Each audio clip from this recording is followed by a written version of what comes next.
Le Real Madrid s'impose 5-3 face au Al Hilal en finale de la Coupe du Monde des clubs et se sacre ainsi champion du monde. Mais bon, une victoire qui n'est pas satisfaisante à mon goût puisqu'elle montre toutes les défaillances défensives de cette équipe. Allez, on le commente.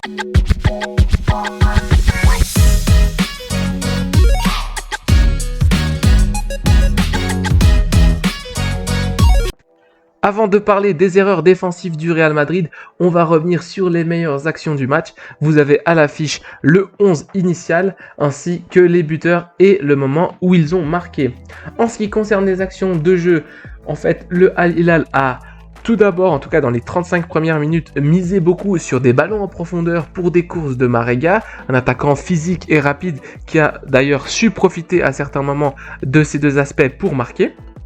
Alors, ce que j'ai noté d'abord à la 8e minute, un loupé de Karim Benzema qui se retrouve seul devant le but après un centre. Il tire du pied droit, mais la balle le retouche sur son pied gauche et finalement, il ne marque pas. Heureusement pour lui, il était hors jeu. À la 13e minute, on a déjà un premier but de Vinicius Junior, une triangulation avec Valverde qui passe ensuite, qui retourne la balle à Vinicius pour le 1-0. À la 14e, une frappe de Luciano Vietto qui va être le numéro 10 du Al Hilal qui est vraiment le joueur de l'équipe adverse qui va provoquer le plus la défense du Real Madrid et qui va être un danger total pour l'équipe madrilène. À la 18e, Modric a un espèce de centre-tir, un rebond, frappe de Valverde qui va toucher le gardien adverse.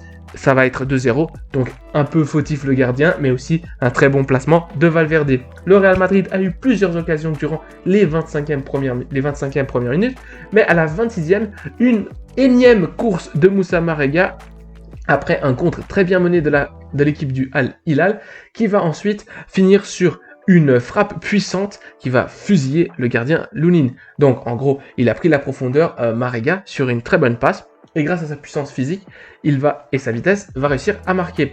Encore une erreur sur la transition défensive, mais on y reviendra du Real Madrid. Donc c'est 2-1. On peut aussi se demander sur cette action si les latéraux n'ont pas joué avec beaucoup trop de confiance. Effectivement, comme je l'ai dit, jusqu'à la 25e, 30e minute, le Real Madrid jouait tellement bien, c'est-à-dire qu'ils avaient tellement le ballon, ils avaient tellement d'occasions, que même les latéraux étaient souvent dans le milieu de terrain adverse. Et là, sur ce coup, sur cette transition défensive, eh bien, les deux centraux du Real Madrid, Alaba et Rudiger, se sont retrouvés tout seuls. Et ce qui a aussi permis à Marega de bien se positionner pour la frappe. On peut noter aussi que durant ce match, et surtout durant la première mi-temps, on a vu un très bon Modric, un très bon match de Modric qui joue presque comme un ailier droit, d'ailleurs même en deuxième mi-temps, et un Kroos qui a une qualité technique qui est, encore une fois, vous allez me dire c'est du classique pour Kroos, mais dans ce match-là, on a vu les transversales de Kroos, les ballons longs, piqués, cette vista, ce joueur est vraiment exceptionnel. On retourne aux occasions. À la 33e, Marega, un très mauvais ballon, qu'il le perd. J'ai noté qu'en fait, Marega est très très fort dans les courses, mais en ce qui concerne la technique, c'est pas ça. Je note aussi qu'il est passé sur le côté droit et que Vietto est passé en faux neuf à partir à peu près de la 35e minute. Et je me demande pourquoi, parce que vraiment c'était Marega le danger durant ces premières minutes. Et Vietto aussi était assez dangereux plus bas sur le terrain ou même sur le côté. Et là, le fait qu'il est venu se positionner Vietto en faux neuf et que Marega est passé sur la droite a un peu perturbé le pouvoir offensif du Al Hilal, à mon avis. À la 36e, on a Vini qui essaye de dribbler 3 joueurs au milieu de terrain. J'ai encore marqué excès de confiance, comme d'habitude. À la 40e, un centre enroulé de Valverde pour Benzema. Benzema, il met le pied, mais le ballon lui sort trop à droite. On a une expression ici faciale de Karim Benzema qui nous dit qu'il est frustré. Karim Benzema qui souffle et qui dit putain, ça fait quand même peut-être la 3e occasion franche que j'ai du match et je marque pas. 45e, ballon long pour Marega qui remet à Al Dawasri qui tente de passer Rudiger. Il demande penalty parce qu'en fait Rudiger se tourne, il est de dos, il utilise un peu le corps et heureusement pour le Real Madrid qu'il n'y a pas eu penalty. Je ne pense pas qu'il y ait penalty, mais quand même il y a ces situations limites où Rudiger joue beaucoup avec le corps où il devrait faire très attention. Retour du vestiaire, les deux équipes veulent jouer un football offensif, les deux équipes veulent gagner le match.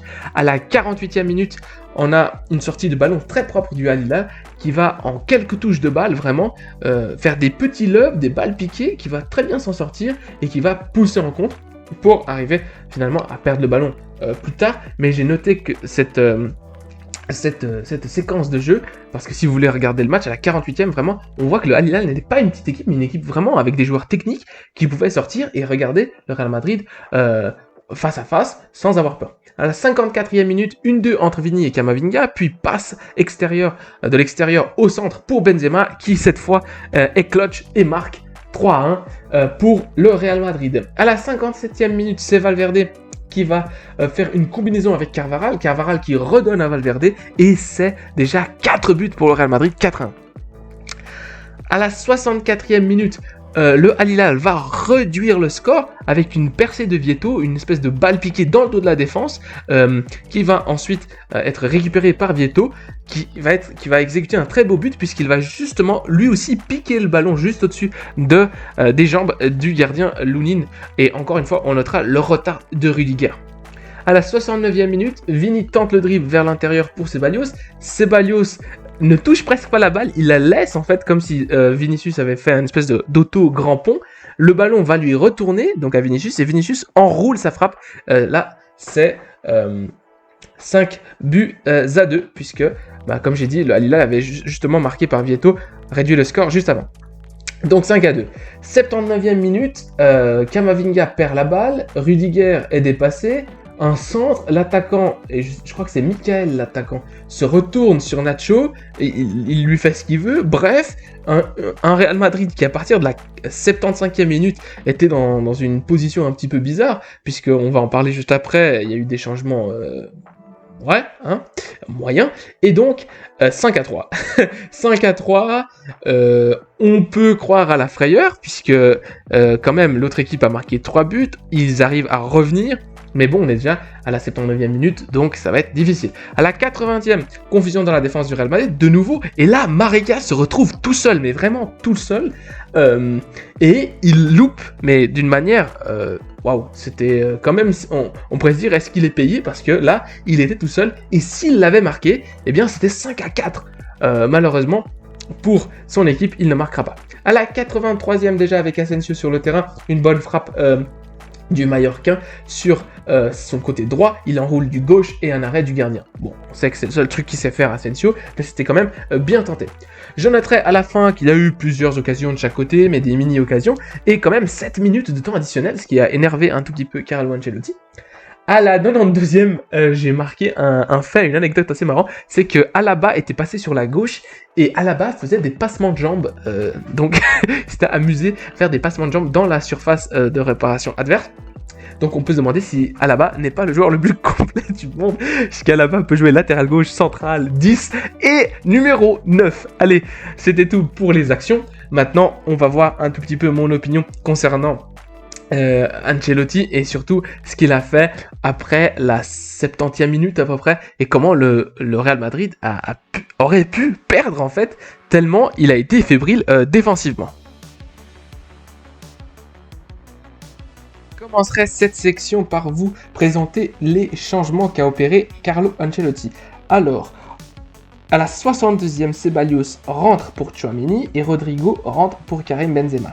Jusque-là, rien de ouf, des changements par fatigue. Tchouaméni qui a fait quand même, il s'est beaucoup dépensé, qui a fait un match plutôt correct. Ceballos qui rentre pour lui donner du temps de jeu et Rodrigo pour Benzema. Mais à la 74e, alors là, Carlo Ancelotti met Nacho et sort Luka Modric, met Marco Asensio et sort Toni Kroos, et à la 79e, il sort Dani Carvajal et met Jesus Valero. Le Real Madrid passe donc à jouer avec Valero en latéral droit. Alors là, j'ai rien compris à ça. Alaba en latéral gauche, mais plutôt ailier gauche parce qu'il ne défendait pas.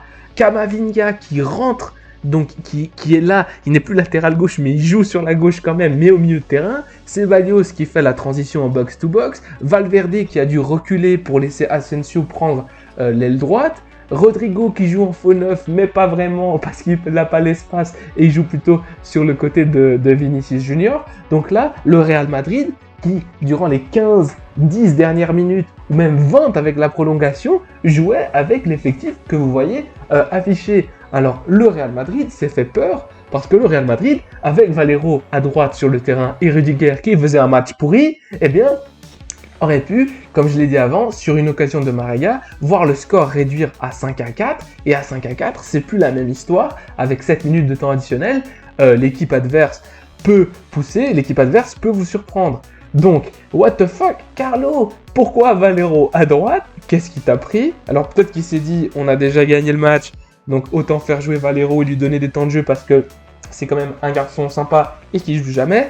Mais réellement, Carlo Ancelotti, il faudra m'expliquer comment tu inventes ça en sachant que le Real Madrid avait quand même eu des défaillances défensives. Et encore une fois, Rudiger, au début du match, assez imposant physiquement, hein, dans les duels, c'est lui qui les gagne. Mais lorsqu'il s'agit de retourner défendre, lorsqu'il s'agit de courir vers l'arrière, alors dans ces occasions-là, le Rudiger n'est vraiment pas au top, n'est vraiment pas à son affaire et il se laisse déborder quasiment tout le temps. C'est la même chose pour Alaba. Alaba, plus le match avance et moins il joue bien en fait. Moins il est concentré et des fois aussi ça passe sur son côté. Donc en gros, le seul qui défend bien ou qui a défendu bien au début, c'était Camavinga. Alors que Camavinga n'est pas défenseur. Donc ça laisse aussi des questions en suspens, c'est-à-dire qu'est-ce qu'on va faire avec cette défense-là lorsque on voit qu'il suffit d'un joueur puissant et rapide comme Marega pour nous faire des trous à peu près partout. Entre lui et comment il s'appelle, Luciano Vietto, le joueur qui a joué aussi au Sporting, qui ont fait les deux un très bon match, c'était dangereux. Heureusement que André Carrillo, le joueur de Al Hilal, lui aussi passé par le Sporting d'ailleurs, a fait un match pour moi très mauvais, quelques gestes techniques mais pas grand chose, et surtout pour moi le grand flop de ce match, qui j'attendais beaucoup plus, c'est Salem Al Dawasri, qui je m'attendais à un bon match de sa part, et vraiment à chaque fois soit le ballon était trop long, soit il tentait quelque chose de difficile, soit il était assez absent des combinaisons.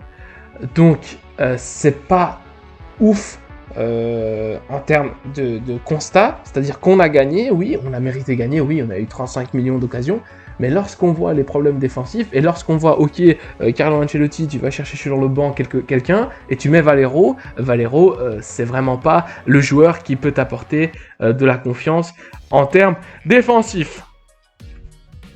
Je voulais finir cette vidéo par cette section podium dans laquelle je mets mes top 3 du match. Alors dans ce match-là, clairement le meilleur joueur c'est Valverde. Valverde, j'ai pas regardé vraiment les différentes applications, mais je pense qu'il est pas loin d'avoir un 10. Il est partout, en fait il est partout. Il est là à la récupération, à la construction, il est là sur l'aile droite, il est là au centre. Il est là pour proposer quelque chose lorsque ses coéquipiers se trouvent en difficulté. Il est là pour revenir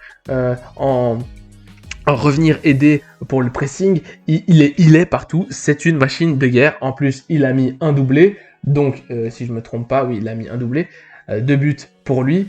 Voilà, Valverde qui reprend confiance, on retrouve le Valverde qu'on avait connu avant la Coupe du Monde, et ça c'est tout bénef pour Real Madrid. En numéro 2, top 2, j'ai mis Vinicius Junior, lui aussi un doublé. Alors Vinicius Junior, j'adore ce joueur parce que c'est vraiment un Brésilien technique, donc c'est ce joueur qui te fait vibrer parce que tu sais qu'il peut t'éliminer 1, 2, 3 joueurs sur un coup de rein, un coup où il est très très rapide, où il fait 2-3 gestes techniques et puis il frappe et il conclut. Le problème de Vinicius Junior, c'est que des fois il est trop en confiance et justement il en fait trop, il perd la balle facilement. Et bon, là c'était sur un match où malgré les 2-3 frayeurs qu'on a eu, on avait clairement l'ascendant sur le match et clairement le contrôle sur le match en termes de but d'avance. Mais face à Liverpool, il ne faudra pas faire les mêmes erreurs et j'espère qu'il sera assez, on va dire, attentif à ça, que si on a une équipe mieux organisée, disons, à la perte de balle de l'adversaire, donc quand le Real Madrid perd la balle, ça peut nous coûter très cher. Donc Vinicius très complet offensivement, mais il ne faut pas non plus abuser. Et puis le troisième, j'ai hésité. Il y avait plusieurs joueurs, mais j'ai quand même mis Modric parce que Modric, en fait, il a joué milieu de terrain. Il a joué aussi ailier. Modric a beaucoup joué sur l'aile droite et il a beaucoup fait des feintes de corps comme il aime bien. Il a fait des espèces de faux passements de jambes dans lesquels il se retourne, un peu comme Iniesta à l'époque du FC Barcelone.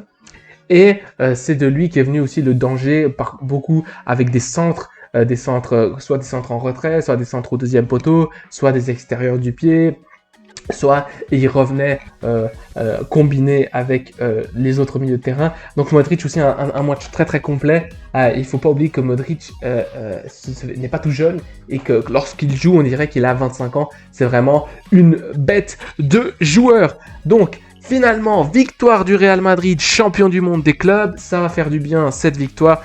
Et franchement, ça fait plaisir après des défaites contre Mallorca, contre le Barça. Là, une petite victoire et un petit trophée de plus pour Carlo et les merengues. On est content, mais quand même, va falloir se poser des questions du côté défensif. Merci pour avoir regardé, pour avoir visionné cette vidéo. Je vous laisse débattre en commentaire si vous le voulez. Allez, ciao!